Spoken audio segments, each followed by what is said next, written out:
안녕하십니까. 오세아니아 위클리 이번 주 순서 시작합니다. 뉴질랜드 교육부는 내년부터 초중고등학교에 뉴질랜드 역사 과목을 신설합니다. 뉴질랜드는 현재 정규 교과 과정에 따라 진행되는 역사 교육은 없고 일부 학교에서만 역사 교육을 하고 있습니다. 해피월드 TV와 한류문화원 그리고 뉴질랜드 교육부는 내년부터 새로 기획되는 뉴질랜드 역사 교육에 대해 듣고 말하는 자리를 만들었습니다. 지난 20일에는 각 분야 오클랜드 한인사회 리더들 15명이 소규모 미팅을 진행하면서 다양한 의견들을 교환했습니다. 또 21일에는 조이풀 청소년 오케스트라 캠프 현장을 찾아가 교육부의 교과과정 담당 라파엘레와 디자인팀의 해나가 뉴질랜드 역사 교육 커리큘럼 소개와 교민 자녀들의 다양한 의견을 듣는 의미 있는 자리를 만들었습니다.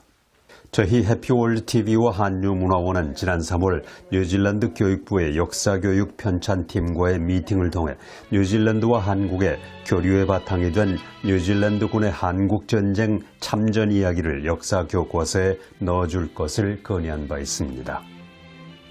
교육부 팀은 해피월드 TV에서 최근 제작했던 한국전쟁 참전용사 이야기인 봅을 찾아서 다큐멘터리를 시청했고 현재 국립육군박물관에서 열리고 있는 한국전쟁 사진전에 대해서도 좋은 반응을 보였습니다.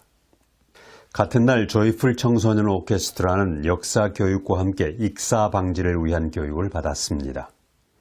해피월드 TV와 익사방지재단이 함께 진행한 이 교육은 익사방지재단의 아시아 담당관 메디슨 챙이 진행했습니다.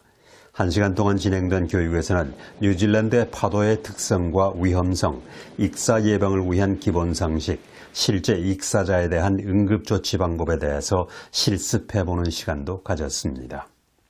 The Office of Ethnic Communities, OEC는 한국인을 위한 커뮤니티 후의를 진행했습니다. 후의는 미팅이라는 마오리 말입니다. 오클랜드 시내 OEC 사무실에서 진행된 모임에는 다양한 분야에 종사하는 한인들이 모여 다민족부로부터 소수민족에 대한 정부의 지원 정책과 한인 사회의 현안 등에 대해서 논의했습니다. 이날 회의를 이끈 소수민족부의 비비안 보는 다양한 의견을 전달받아 정책에 반영하기로 했습니다. 세계적으로 출산율이 떨어지고 노인 인구가 늘어나면서 노인들을 위한 시설이나 교육이 더욱 절실해지고 있습니다. 오클랜드에서 2주일에 한 번씩 주바락이라는 노인 학교가 문을 열고 있는데 많은 노인들이 찾아와서 즐거운 시간을 보내고 같이 식사도 하고 있습니다. 주바락이 노인 학교를 찾아봤습니다.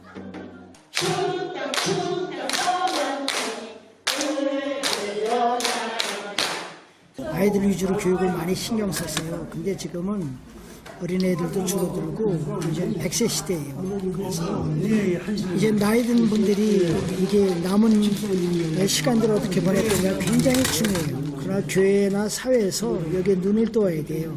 지난 토요일 오클랜드 북쪽 알바니 테니스 파크에서는 90여 명의 한국인들이 참가한 가운데 불로장생배 테니스 대회가 열렸습니다.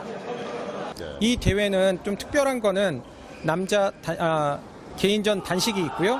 그리고 복식이 있는데 여기서 우승하신 팀은 10월 달에 전국체전 참가 자격이 주어집니다. 그래서 좀 특별한 대회입니다. 네네. 몇 년 전부터 저희 아내가 가족들이 다 함께하는 스포츠를 준비를 한 게 테니스였어요.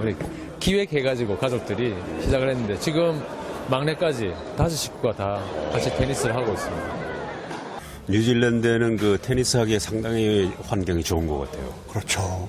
네, 뭐 너무 테니스 하기도 천국이고 이유는 뭐냐면 뉴질랜드 정부에서 테니스를 갖다가 국민 스포츠로 이렇게 시에 나라에서 뭐 운영하게 만들고 나라에서 하면서 수업으로 각 시티 카운실에다 담당 부서를 두어서 운영을 하고 있습니다.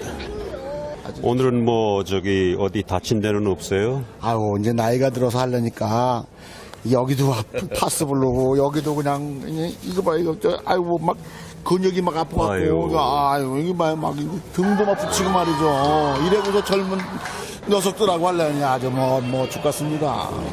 핑계는 좋겠어요. 저도. 곁다리 붙여야죠. 핑계라도 돼야지.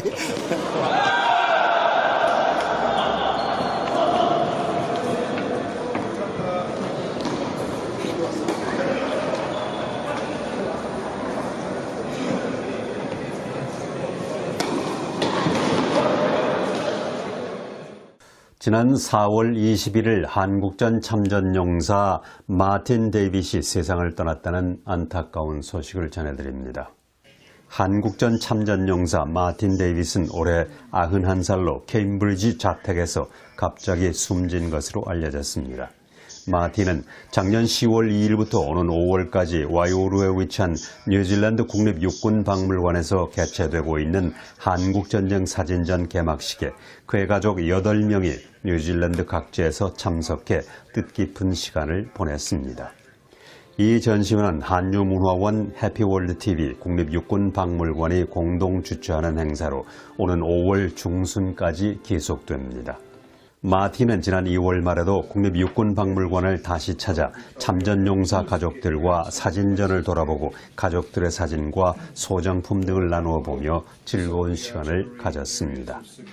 마틴은 한국전쟁 참전용사 후예와의 연결이 끊겨 그동안 모임에 참석하지 못했기 때문에 국립육군박물관에서 개최된 한국전쟁 사진 전시회 참석이 그와 그의 가족에게 커다란 의미가 있는 자리였습니다. 마틴의 딸 게이우드는 갑작스러운 마틴의 별세 소식을 한유문화원에 전하며 아버지 마틴이 참전용사 사진전 이벤트에서 한유문화원 멤버들과 많은 이야기를 나눌 수 있었던 것에 대해 무척 기뻐했고 늘 한국전 참전용사라는 것에 긍지를 가지고 있었다고 말했습니다. 한국전 참전용사 마틴 데이비드의 장례식은 4월 28일 오전 11시 케임브리지 레이스웨이 테일러 세인트 케임브리지에서 있을 예정입니다. 고인의 명복을 빕니다. 뉴질랜드 보건부에서 전하는 코로나 바이러스 관련 정보입니다. 뉴질랜드 보건부는 코로나 바이러스 고위험 국가의 기준을 올 들어 뉴질랜드에 입국하는 사람 1000명당 50명 이상이 감염자로 나타난 나라와 한 달 평균 15명 이상의 감염자가 입국하는 나라로 결정했습니다. 이들 코로나 바이러스 고위험 국가로는 인도, 파키스탄, 브라질, 파푸아뉴기니가 포함되어 있습니다. 또 오는 29일부터 고위험 국가에 대해서는 여행은 뉴질랜드 시민과 그 직계 가족으로만 제한됩니다. 고위험 국가 이외의 나라에서 뉴질랜드로 입국할 때는 입국 전 14일을 체류해야 됩니다. 모든 귀국자는 출발 72시간 이내에 승인된 기관에서 코로나 바이러스 검사를 하고 음성이 확인돼야 합니다. 격리 면제 대상국 이외의 나라에서 입국하는 모든 입국자는 14일간 격리에 들어가야 됩니다. 더 자세한 내용은 웹사이트 Unite Against COVID-19을 참조하시기 바랍니다. 지난 25일 안작데이 예배가 3년 만에 정식으로 열렸습니다. 작년에는 코로나 바이러스로 인해 안작데이 예배가 취소되었고 2019년에는 크라이스트처치 총기 난사 사건으로 약식으로 치루어졌습니다. 올해 전국 안작 서비스의 주제는 특히 여성의 역할에 초점을 맞춘 봉사와 희생이었습니다. 1927년 이후 중단 없이 계속된 시드니 안작데이 서비스는 올해 94주년을 맞았는데 2차 세계대전 중에는 참석이 제한됐고 보안 문제로 인해 1942년에는 실내에서 개최됐습니다. 코로나 바이러스로 인해 빅토리아주에서 안작데이 예배가 제대로 진행될 수 있을지 의문스러웠으나 위축된 분위기에서 행사가 치루어졌습니다. 4월 28일 밤 11시 59분까지는 인도에서 뉴질랜드의 입국은 전면 금지됩니다. 또 29일부터는 뉴질랜드 시민권자와 그 파트너 또는 부양 자녀, 자녀가 뉴질랜드 시민인 경우에는 부양 자녀의 부모에 한해서 뉴질랜드 입국이 가능합니다. 인도에서 뉴질랜드 영주권을 가지고 입국하는 경우 인도 이외의 나라에서 14일간 체류해야 됩니다. 이러한 조치는 5월 7일에 검토되고 2주일에 한 번씩 재검토됩니다. 한편 뉴질랜드, 호주 간 격리 없이 여행이 시작된 후 22일 현재 14,500여 명의 여행자가 호주에서 입국했습니다. 호주의 강경한 이민 정책에 따라서 뉴질랜드로 추방된 많은 사람들은 어려움을 겪고 있는 가운데 지금 이들은 반격에 나섰습니다. 호주에서 추방된 501명의 추방자들은 지난주 오클랜드 한 교회에서 모임을 가졌습니다.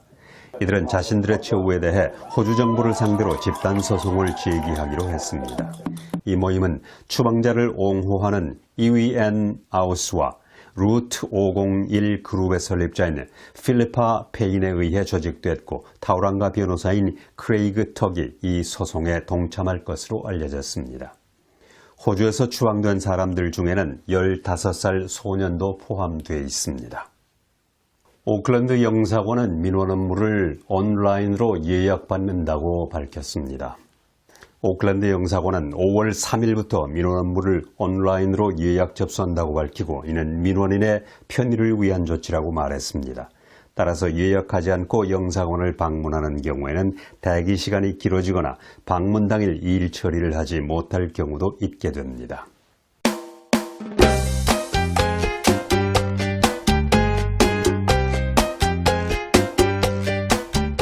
오세아니아 위클리 이번 주 순서를 마칩니다. 감사합니다.